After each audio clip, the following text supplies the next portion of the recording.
Welcome to the Lentil Intervention Podcast, talking all things movement, whole food nutrition and environmental wellness with your hosts, Ben and Emma. Hello everybody and welcome to episode 19 of the Lentil Intervention Podcast. My name is Ben Alderberg, joined by Emma Strutt. Hello Emma. G'day Ben, how are you going? Very good, thank you. Now before we continue, just a quick little announcement, two things. One, we did announce in the previous episode that we'd announce the winners of the book giveaway that we're doing, but we have decided to postpone it by one extra week, so another show. One of the reasons being that the Apple podcast takes a little while for the reviews to come through. We have seen a couple, but we wanted to make sure that they all come through. Plus, it just gives you that extra chance to tag us in an item of action that we speak about. So whether it is healthy eating or picking up litter or anything like that. Plus, we did post on our social media a couple of days ago, in Auckland, there is A Change of Heart, which is a talk on producing food without the pollution. And one of the panelists is a previous guest of ours, Dr. Mike Joy, as well as another three amazing speakers as well. So if you're there, make sure you come see me, say hello, and tag yourself in a photo, and that is taking action. So without further ado, Emma, now before I hand over to you to introduce our next guest, you'll recall a couple of episodes ago, Hannah Blumhardt, she spoke about the product stewardship scheme that's been established in New Zealand, and there are 6 priority products, and our next guest is going to talk about one of those priority products. Emma? Yep, absolutely. So today we chat with Lyn Mayes, the director and founder of Mad World, one of the first sustainability consultancies in New Zealand. Lyn is also the sustainability advisor to the Food and Grocery Council. She is a member of the Institute of Directors and chair of the Auckland Conservation Board. Lyn is quite the expert when it comes to talking trash, and Lyn actually manages the New Zealand Soft Plastics Stewardship Scheme. Also, a little bit off topic, but I just thought I'd let everyone know. Lyn is also the Vice President of Olympic Weightlifting New Zealand and competes as a Masters Olympic weightlifter for New Zealand. So very cool lady who wears a lot of different hats here. Now, before we bring her on, I just wanted to set the scene because this might sound a little bit dry to some of our listeners, the fact that we've been talking about trash so much. But in 2016, worldwide, only 2% of the 78 million tonnes of plastic packaging material was actually recycled in a closed-loop system. Now, considering the fossil resources that have gone into creating these plastics, they are far too valuable to simply throw away, and our current system is completely unsustainable. So if you're interested in being a mindful consumer and reducing your waste footprint, this episode will be right up your alley. So Lyn, thank you so much for joining us today. Thank you, Emma and Ben. My daughter has long said that I talk rubbish about rubbish, so... Well, we apparently may have been talking rubbish for all these episodes too, so let's continue with the trend. Lyn, again, welcome to the show, and usually we ask, we sort of have a progression of how to go through the story, but we were saying offline that sometimes it's a little bit confusing where you sit with the different hats that you wear. Do you want to kick off? Maybe talk about Mad World, the company you're head of, and tell us a little bit about what you do. Well, I set up Mad World, and the name Mad World comes because I arrived in New Zealand with my family on 9/11. So that was the day we arrived. And I'd long been calling, answering the house phone with Mad House. So it seemed like a good name to call my business. And as you will see, and the times we're living in now, I think the name is actually very relevant to today's situation. Mm-hmm. So my business really has been built up around sustainability. And part of it was because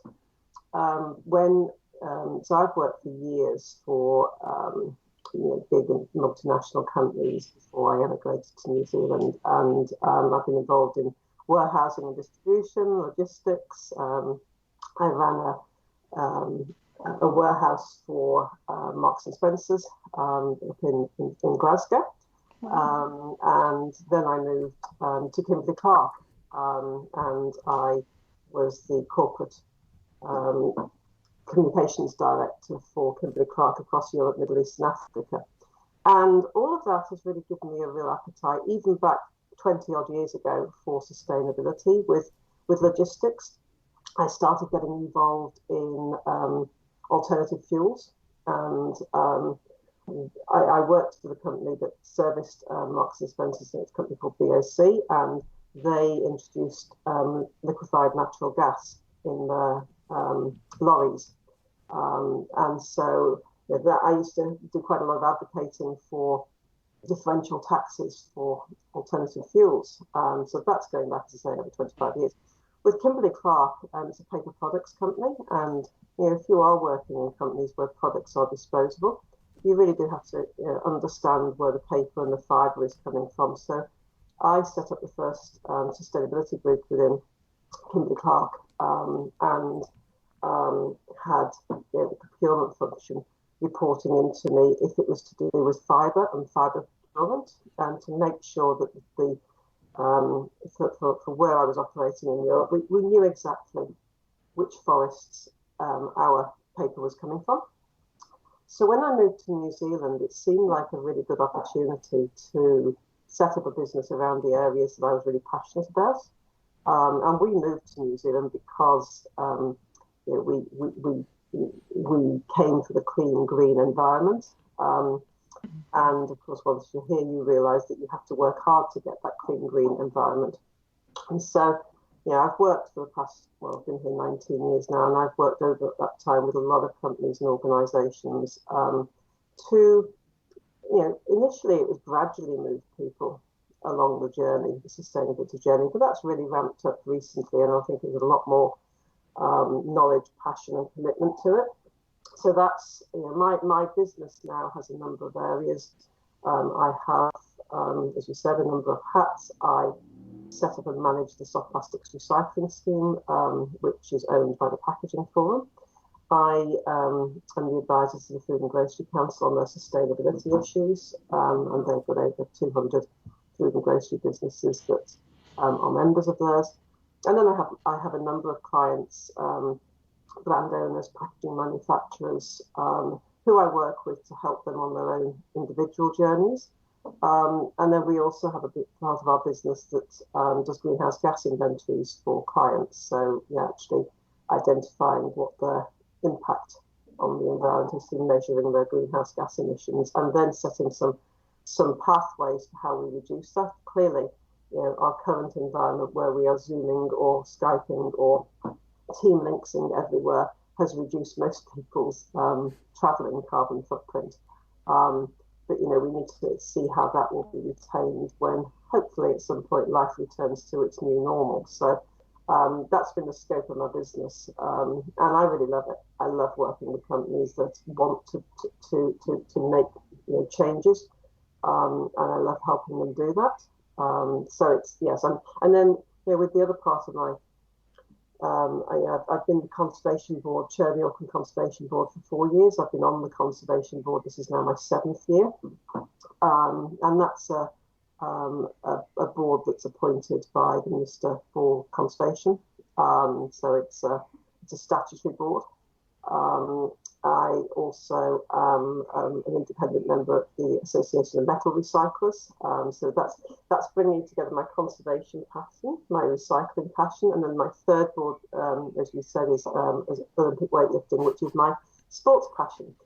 So I see that the areas I can give some governance to are those areas where I really am passionate about what I do, and then it makes it easy to do all those things. Just to touch on that last passion, because a lot of your passions, there's a lot of interrelations in terms of how you can bring one skill set into the other. As an athlete, for me, the environmental aspect is quite easy to bring in. I'm a trail runner. I'm out there. I see a lot of the rubbish. I see a lot of the pollution. I see a lot of the impacts of how we live. Do you see much of that in sports, indoor sports, like yourself, weightlifting? You're in an enclosed environment. Do you see a lot of opportunities there, or do you think a lot of awareness that needs to be created in all sorts of other areas of the sporting world as well? We're going a little off topic, but I think could be quite relevant. I think you do, because people know what I do, and so if I've been on the radio talking about waste or recycling or soft plastics, normally someone at the gym will say, "Oh, I heard you say this," and then we'll have a talk about recycling and soft plastics, but also using a reusable water bottle, using your reusable coffee cup, all of those things that you bring with you, into because that's what I do. You notice other people doing it, and it becomes sort of. I think there is much more sustainability, even if it is an indoor sport. I talk to people about making sure they separate their waste. How they can reduce their waste to landfill.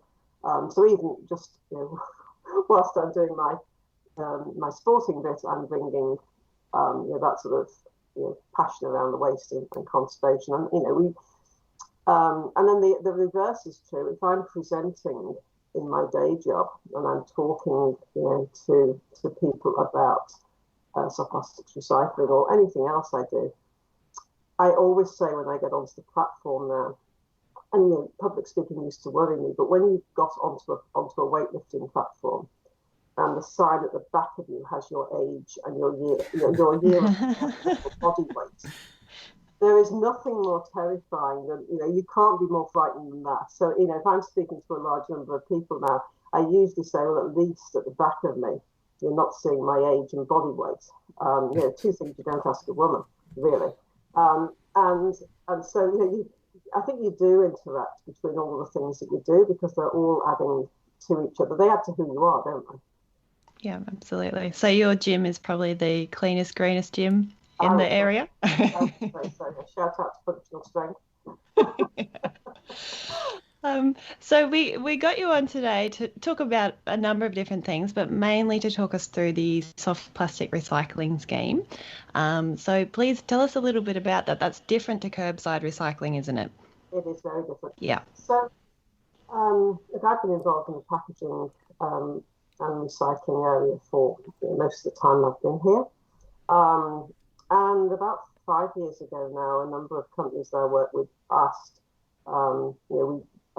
with the packaging forum, they had a glass packaging arm of it, including the recycling of glass.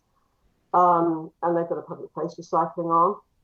And people were talking about, well, what do we do around plastics? And in my probably naivety, I thought, we'll take a look at the rigid plastics, so your bottles and the rigid plastics, which are currently collected at curbside. But a bunch of our members said, no, we're really keen to do something around the soft plastics, because they aren't collected at curbside. And actually, if they do get into the curbside, they have messed it up for the materials recovery facilities, because the plastic gets into the conveyors and et cetera, et cetera. So could we take a look at it? And we were aware that this girl in Australia had set up Red Cycle, and so invited us to come and talk to us about what she does with Red Cycle in Australia. So 2015, so this is 5 years ago, we put in a pilot program introducing soft plastics recycling to around, it was about 60 or 70 stores, supermarkets, so both Foodstuffs, Countdown and the warehouse stores in the Auckland region. And we partnered with Red Cycle to set up the operation. So that was setting up the collection service from the supermarkets with a company called Abilities, and they are a super organisation. They're based out in Glenfield, and actually, Ben, you should get these guys on your program as well. They employ people with disabilities, so they're a social enterprise, and so we determined that partnering the environmental side of what we do with social enterprises was a really good thing, good opportunity to marry both those sides of sustainability. So we set up the program, and it really took off. I mean, everybody really got involved in it, and it's quite a simple message. If it's plastic and you can scrunch it up in a ball, you could put it into the soft plastics recycling bin at your local supermarket. And what we were doing, so Red Cycle, who were running the operational side, were getting it baled, and then it was being shipped to Melbourne to be made as you would know, and with the Red Cycle program in Australia, it made into park benches and some really fabulous stuff. Yeah. And so that was how we set the program up, and then we gradually expanded around the country.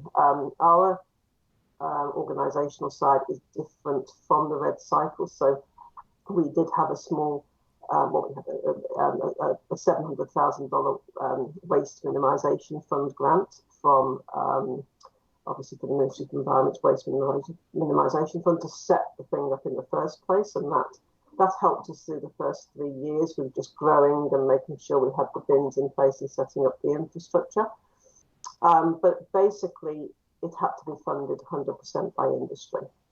So I went out to companies and got them engaged, got them involved, and then that. Was that a tough buy-in? Sorry to interrupt. Not really. It was. Many companies were just so delighted to see something happening that they really jumped on board immediately. And you always get some that are, sort of watch to see what's happening. But by virtue of the fact we had both supermarkets and the warehouse, actively engaged, that really helped, encourage people to come on board as well. So we grew pretty rapidly between 2015, 2018. We got to we were at about 350 stores right the way around the country. And at the beginning of 2018, Red Cycle asked if they could focus, they could pull out of the operational side because they wanted to focus on Australia, where clearly the program there has just, escalated and, complete national coverage. So we had then at that point applied as a voluntary product stewardship scheme. So the soft plastics recycling scheme is accredited under the Waste Act as a voluntary scheme. And I know you mentioned priority, and that's another move on. But we have got an accreditation as a voluntary product stewardship scheme, and the scheme by the beginning of 2018 was 100% funded by industry, by our members. So what then happened, of course, as everybody knows, is we had the China sword policy, which really impacted global recycling. And that meant that whilst we weren't exporting any of our plastics overseas, people that were looking for new markets. And also, obviously, in Australia, there was a huge demand for recycling there, and the Red Cycle program had really grown. So gradually, we were collecting more. Every month, we'd be collecting more plastic from around the country. People were really, sort of engaged in this program. They love it, absolutely love it with a passion. And we were struggling to find anywhere to send it. So our aim all along had been to grow some good, solid New Zealand processing, but that takes time. And so I started talking over 2 years ago now to a couple of farmers who set up a business called Future Post. And they're based down in Waiuku, which is sort of, just so you know, on the Auckland to the Waikato border. And they had this dream. Jerem had been digging in one of the wooden posts in his farm, and it had splintered and broken. And he said, wouldn't it be good to use that plastic that we keep putting in the landfill to make posts? And so went off and researched and found the plant to do this. And so we, as Soft Plastics, had started working with Future Post, but of course the timing, these things are always a timing issue, aren't they? They weren't ready to go, and they were just commissioning their plant, and we were finding ourselves with plastic and no home to send it. So we took a decision at the end of 2018 to stop collections. We did that because we literally had to deal with the plastic we collected, get that processed, get that dealt with, and then look at resetting and starting a new program. And I think people at that time probably thought, well, that's it, they've gone, they won't come back. But we are passionate about this. The people involved in soft plastics were very committed to getting it back on board. We've got a steering committee who was equally passionate. It was our aim to get this thing going again. So we did. We reset the program again in May of 2019, so just over a year ago now. And we reset it with our 2 New Zealand processing partners. So we have 2. Future Post, as I've just mentioned, they make fence posts, and they've expanded that now. They're making some really cute sort of veggie gardens out of posts, and parking stops, and also some square posts now, as well as round posts. So you can have a square post in a round hole, or a round post in a square hole. And then the other company that we partner with is Second Life Plastics, and they're based in Lyn, and they make cable covers and garden edging out of our plastic.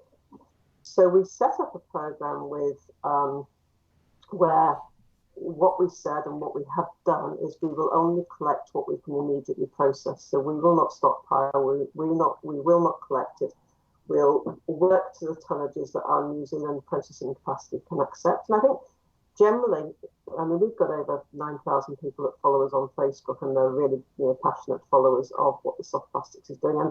And I would say over the vast majority of those people understood that it only makes sense to collect materials if you can recycle them. So we've done that. We started back with some stores in Auckland, and we then expanded to back into the Waikato and Hamilton. Then we added back in Wellington. And so what we've done in terms of our own mini circular economy is that the materials we collect in the Wellington region are going to Lyn, and what we're collecting in the upper North Island is going to Future Post in Waiuku. And we've now, since that, we're back now with just about 100 stores. And it's all at the moment North Island. We have got plans for South Island, but as I say, we've been driven by the processing capacity. But on that, it's been a really fabulous news story. Future Post a year ago were taking 10 tonnes a month of soft plastics. They now are taking 50 tonnes a month. Right. And people are buying. And the most important thing is businesses, councils, local government, central government, individuals, people like you and I, are buying their posts, and so they're not producing, they're producing to demand now. They've got a second shift on, so even with delays, and we've all had them with COVID, where we've stopped collections, and there were periods of lockdown when neither Future Post or Second Life Plastics were working. We have, in the past year, so past 12 months, we've processed around 160 tonnes, 160 tonnes of soft plastics. And that is about, just to put it in perspective, it's about 2 Olympic-sized swimming pools of plastic. Wow. It's around 27 million individual chip packets or bread bags or items of plastic. And that's the past 12 months, which is, as we know, have been not without their challenges of stops and starts. But with the future trajectory that we're going down with 50 tonnes a month, that's really going to mean that we're expanding, we're adding new regions, we're adding new stores. We added, so we've got Northland and the Bay of Plenty covered. We're looking at other parts of North Island, so we have a good service across North Island. There's around 60% now of New Zealanders have got access to the service again, which from where we were over a year ago, I'm really proud of the work that's gone on. And we're working with abilities in Auckland. We work with a company called Earthlink, which is a similar social enterprise in Wellington. And then we've got our processing partners with Future Post and Second Life Plastics. And in terms of our members, we're now sitting at around 90 member companies. Those members and the levies that they pay go directly to help. So we fund the collection costs. We also pay for the baling, the quality checks, and all of that. And then it gets delivered to our processors, and we pay the processors dollars per tonne for the materials that we give them. So that's different. That is different to what Red Cycle does. I understand this because the Red Cycle model, the materials are given to the processor, whereas we actually pay the processor to take our materials now, because that is incentivizing the market to grow. That's giving these businesses the reason to want our plastic. And that's a really good model, and that's how that fits actually very nicely with the requirements of the priority product scheme, which says that you have to cover the full costs, of the materials. So so since April, which is our financial year, we've added 24 new members to the scheme. That's fantastic that you're growing at such a rate. That's really encouraging. Yeah. It is very encouraging. I mean, every day I'm talking to people who want to come on board, want to get involved, and we need to have we need some more processing capacity, so that and I'm hoping that some of the funding that's coming through the government, into plastics will come to the soft plastics arena, because it hasn't so far. So I'm hoping that that flexible plastics will get some of the funding as well. Well, especially the South Island could do with a processing plant of some form, because I quite like. I mean, I love the concept.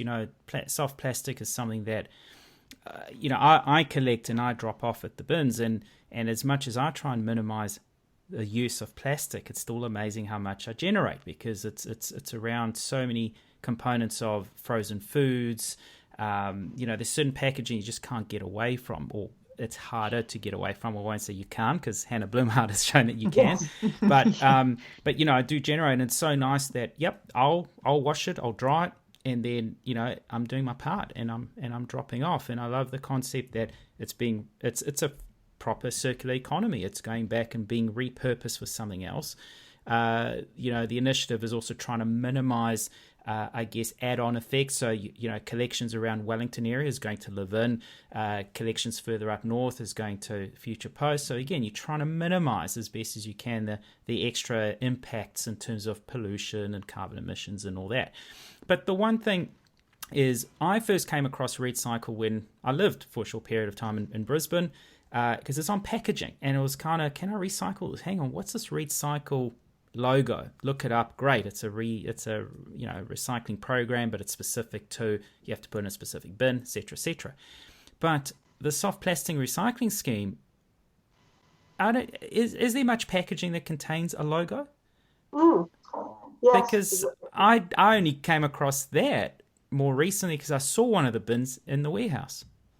Yeah. Well, we've got so we do have our own logo. Soft plastics, it's a recycle at store logo. And it's got the URL at the bottom that directs people to our website. We're very mindful of the fact we aren't in every store in New Zealand, and that's for the reasons that I've explained, that we have to grow it to the capacity. So many of our brands are actually putting that label increasingly now on pack. But we've also got a really exciting opportunity. A lot of our members have asked us about the ARL, the Australasian Recycling Label, which Red Cycle sits within. And so the Australasian Recycling Label is run by the Australian Packaging Covenant Organisation, commonly known as APCO. And we've been working with them to get the New Zealand soft plastics recycling scheme accepted. So it sits within their program as an alternative. They call it an alternative destination. It basically means that if you want to put on, so the ARL covers all materials. So it will let you put a label on if you've got a box or PET, which is the drinks bottle plastic or anything like that. At the moment, if you go into it with soft plastics, you go in and you might be operating in both marketplaces with your bread bags or frozen peas bags or whatever. And you go in for Australia, if you're a member of RedCycle, you can then apply the label. But because it doesn't recognise our New Zealand scheme at the moment, if you go in to look at New Zealand, it says you have to put not recyclable in New Zealand. That's right, yeah. So we've now changed. We're just working with the ARL. They've accepted our scheme, and so very soon companies going in will be able, when they go, if they're a member of our soft plastics recycling scheme, when they go in, they'll be able to do exactly the same as they do with the RedCycle label and put ours on in New Zealand, or just use a generic recyclable store. Right. And I think the problem here in the Countdown is a lot of the packaging is actually Woolworths packaging from Australia. So again, the difficulty in getting those labels on to make it even more recognisable quicker, saying, "Oh, New Zealand recycling program, great." It's I can appreciate the challenges you have around that, but it's about creating awareness and soft plastic packaging. It's recyclable, and knowing where the stores are, which you're increasing, and you're hitting the grocery stores and warehouse. I mean, those are the three biggest sort of box retailers that the majority of the population is visiting at some point. So we also have we've got some of the food, what they call them, home food delivery companies. So we've got Whoop and HelloFresh that are both members of the scheme. And they both allow their customers to send the plastic back in the boxes that come. Oh, brilliant. Yep. Oh, excellent. And then that gets sent as well to Future Coast. So that's been, that it shows that just all parts of, I think, the supply chain is really moving towards this. We look at, because we do an audit, well, not me, although arguably I probably should, but we've commissioned Waste Not Consulting to do an annual audit of the materials that we collect. And happily, we did this in March this year, just before lockdown. And what they did is take a whole load of the bags, so the bin liners that you see in the soft plastic bins, took them and just went through every bag and counted every item that was in there, put them into categories. So these are the bread bags, these are the frozen food bags, these are the chip packets. This is contamination. And then we went through and identified by brand, so that we can go to members and say, right, your customers have dropped off this amount of plastic. So that gives them a sort of good idea of whether they're communicating well with their brands or not. So we use that survey in a number of ways. It allows us to actually measure. So I know the average grams of a bread bag or the average grams of a chip packet. It also, as I say, allows us to look at the contamination, very low. Our people that drop off their bags are really good. So contamination levels are around 6%. Wow. That includes so about 4% of that would be food and drink contamination. So that's people that have put things in that have still got residues residues. Yeah.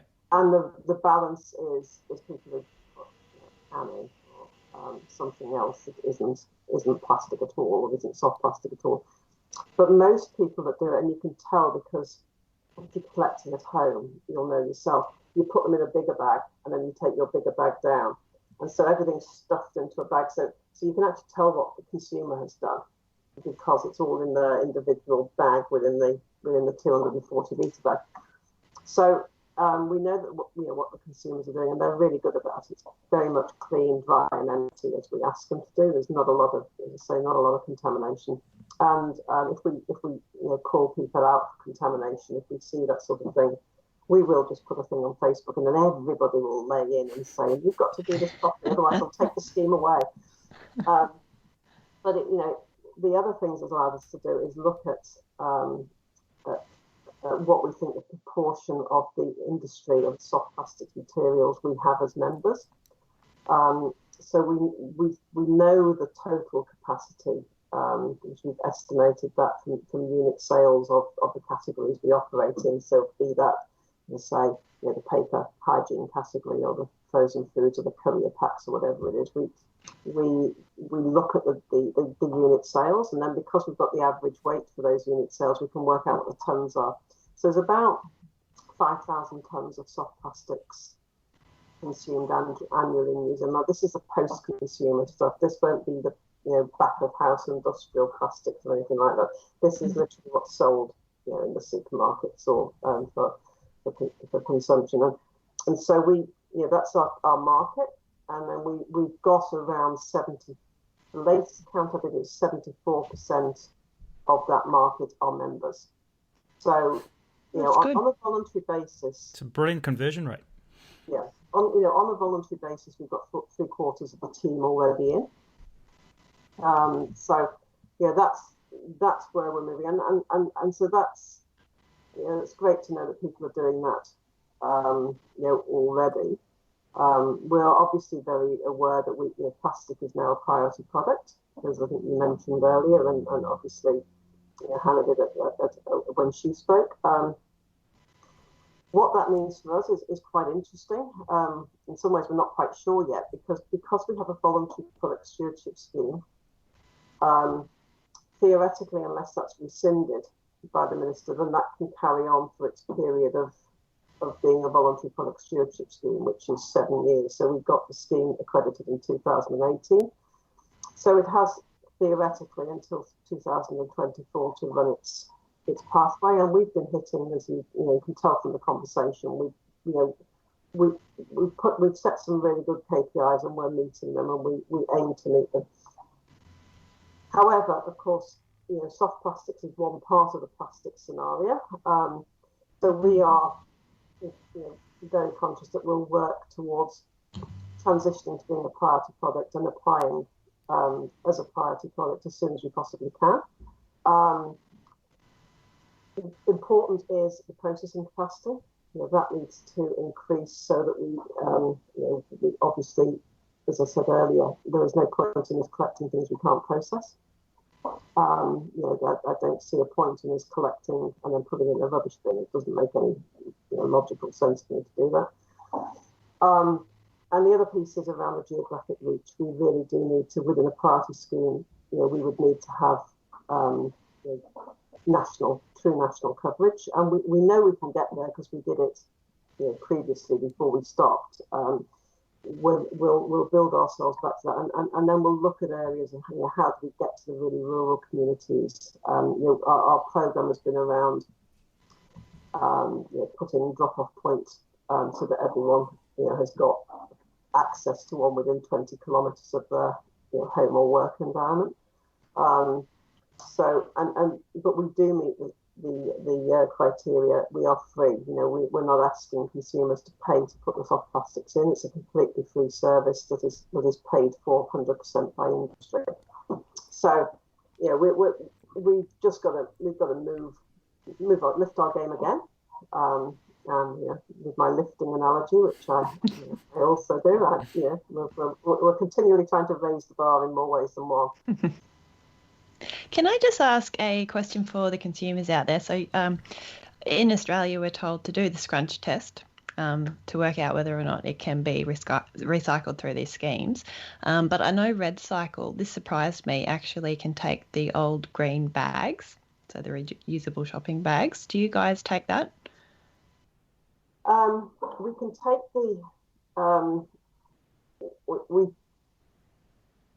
we take the polyethylene ones. Now, we can take polypropylene ones. It really depends on how they're mixed.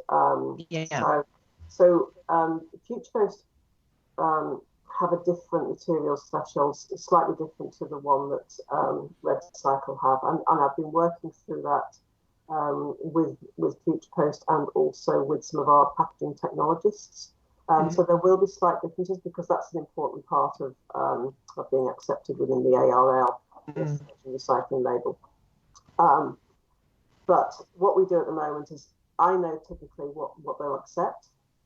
If somebody has got a question, so if a brand comes to me and they've got a particular packaging product and I'm not sure, we'll run tests through Future Post to test. Brilliant.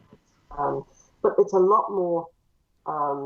It's got a lot more variety than I originally thought. So that we can take the food pouches, the chip packets, the coffee packs. Yeah, because that surprised me, because that's got aluminium lining, and so in my mind it's not plastic per se. And then also going on Emma's sort of point on the scrunch test, it's scrunching where it doesn't bounce back. So things like the trays of crackers and biscuits you don't take.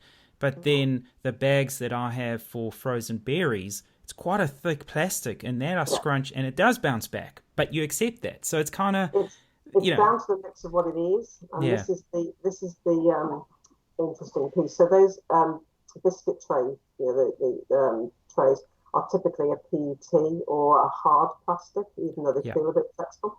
Whereas the pouches are mainly there with a polyethylene with some form of maybe polypropylene or nylon or metallized foil, and so it's that, and the threshold piece is around how much of it is in there. So typically, if you've got about 70% polyethylene and the rest is the balance, then that works okay. And the reason around it is all of these plastics melt at different temperatures. So yes. So Future Post doesn't a lot of them don't take PVC, and PET has to be within a threshold, and it's around the temperatures. And so it is interesting, because when I first spoke to Future Post, we thought it was just going to be polyethylene, which is quite restrictive, but actually it's much more like what Red Cycle takes now. And as I say, there are some differences, but there's a broader flexibility, which is good, because whilst a lot of the companies I work with and who are members and who talk to us about this, they're really looking to get to a single plastic resin. I mean, multiple resins are more costly for a start. But part of the issue is because they do different things. So they do protect and preserve, and they add shelf life. And so you actually have to have a packaging material that's fit for purpose. So whilst companies are moving so that they're minimising the number of layers they've got, there are still reasons to have these multiple layers and to require things like some nylon metallized foil in the mix. So I think we'll see bigger shifts, but there's still going to be a need until there's a lot of innovation going on to design things. But I got we got a tub of olives, and it was in a cardboard fibre box with a plastic lid on it. And by the time I got them home from the shop, the box was just, it was just soggy. And you think, well, that's a move to do something, because you've moved away from plastic. But actually, if you get home and half your bag is covered with olives, it's not fit for purpose. That's a. So quick fire of what you do and don't accept, well, not you, but the scheme. So packaging that has got a label, a paper label on. Good, yes, take that. But how much? So say a courier pack that has got a massive label on it. Still all good? Still good.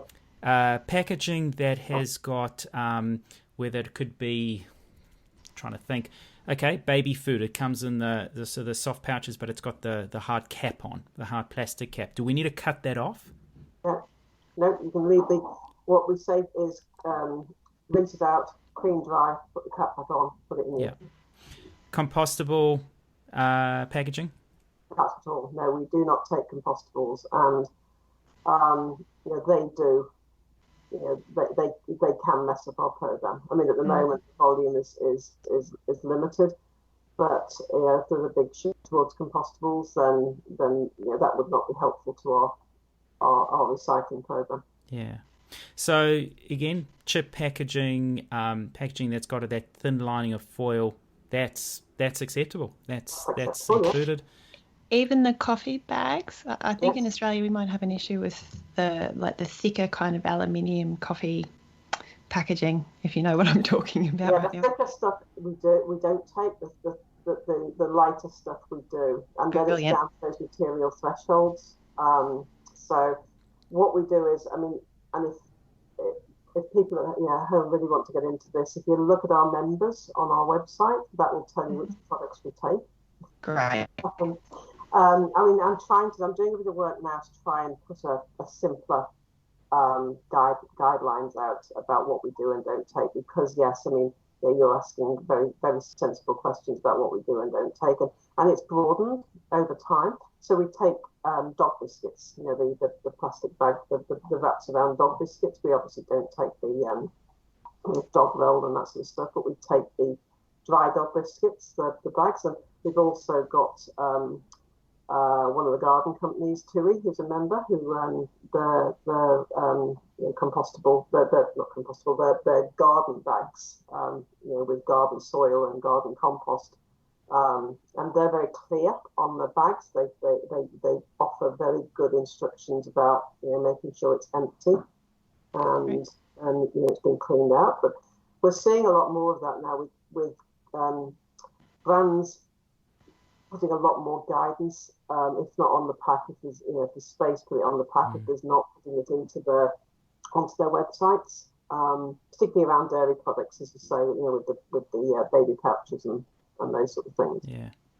Just going back to the contamination thing, I'm really pleased and pleasantly surprised of how low the contamination is, because you hear about how high contamination rates are with general recycling, with glass, with cans and so on. So is that because there's more education around it, there's more awareness being raised, that people get it and know that, well, if I want to contribute, I've got to clean, I've got to do my bit? Or is it the converse, that the other's been around for so long that it's just a big bin outside next to the red bin, and you just, well, it's not rubbish, it's recycling, and they don't bother? I mean, is it maybe a combination of both? I think what it is, for the soft plastics program, you have to make an effort. And you started the conversation about action, taking action.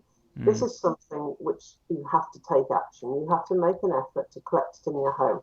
And if you're collecting the bags in your home, I mean, you'll be like me. If I've got a bacon bag or something that I'll rinse it out, I'll dry it out, and then I'll put it in the. I do not want something that's wet or risks smelling being in my house while I store it.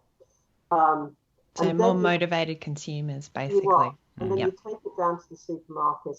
And that's an easy enough move, because it's not like it's heavy. It's a light bag. You just take it in, and so I think it's a little bit self-policing in that people are motivated to do it, and they're really conscious about what they're doing. The other piece is that people, and when we stopped the collections at the end of 2018, and we reset, I think people genuinely thought we'd gone and we weren't coming back. So when we returned, there's a lot of talk, and we have a lot of people that use the program that they're constantly talking about the fact that we've got to keep this, we've got to do the right thing, because otherwise they'll take it away again.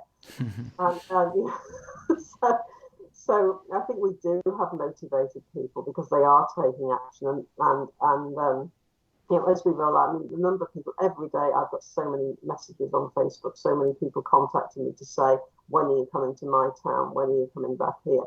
That sort of level of commitment. And I think it's right, look, we should be reusing stuff, and we should be reducing, and we're seeing that, and we're also seeing a lightweighting of that plastic material. I mean, in that audit we did, the year on year, there's been a 5% reduction in the average weight of any of those plastics. So there's a lot of lightweighting has been going on. But the reality is, we have plastic bread bags for a reason. We have plastic frozen food bags for a reason. There aren't, even alternatives might well have. Even if they go to paper, they might well be a laminated paper. Well, that still would be covered by the priority products legislation. So, and given we've got a good solution for plastics, and it's now 100% in New Zealand, which is how it should be. we don't want to be shipping our plastic offshore. We want to be recycling it here. And, having future waste Second Life plastics and having industry investing in them is just fabulous. And I think people see it's a local solution. Yeah, and as you said before, like when you do try and move away from plastic packaging, the alternative needs to be fit for use. Otherwise, what's the point? That's a waste of time and people's money, I suppose. Yeah. So we've also seen with we were moving away and people were reducing or taking the plastic off things, but COVID has turned things round again. Yes. People have been really mindful of you want something that's protected. You don't necessarily want to be buying things loose off the shelf because you're just that more conscious of who else has had their hands on them. And so I think that's going to take some time, to and look, in certain foods, I mean, I'm all for minimising as best as possible, but foods like a random one, silver beet, always used to come packaged. And there's a reason for it. Cucumber's the same, because without it, we'll be increasing food waste. Now, Countdown has removed the food packaging, and they now got these sprays on. So now you're wasting more water spraying on it. But the quality is, by the time I get it home, it's completely wilted.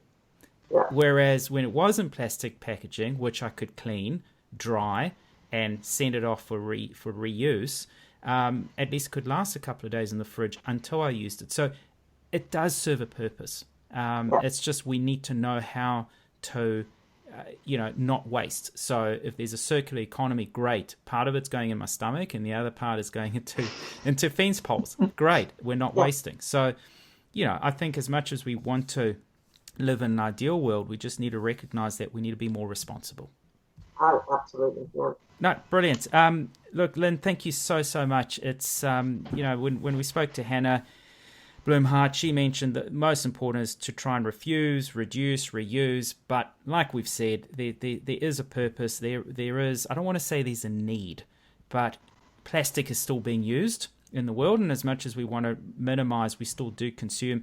And even if we stop manufacturing plastic today, as Emma mentioned right in the beginning of the podcast, there's an incredible amount of plastic that's still out there. So, we've got to do something with it. Digging a hole in the ground is not the solution. So, this is a fantastic initiative. If you're in New Zealand, it's a soft plastic recycling scheme. If you're in Australia, it's the Red Cycle scheme. They're very similar with what they take, very similar with what they repurpose it for. Support it. Be a responsible consumer. If you are going to use plastic, don't just throw it in the bin. Clean it, dry it, accumulate it or get a bit of a collection going and take it to a store that collects. So then thank you so much for shedding some insight into that. It's really fascinating to see so much Kiwi ingenuity. But to be fair, that the recycle program did come from Australia, but it's brilliant. I think it's a lot of good people out there trying to bring positive change, and the work you do is certainly part of that. So thank you. Thanks, guys. Thank you so much. I really enjoyed talking to you. And, if you want to talk about some other things around compostables or anything like that, just give me a call. Next Brilliant. episode. See ya. Thank you for listening to the Lentil Intervention podcast. If you found this interesting, make sure you subscribe and share it with your friends.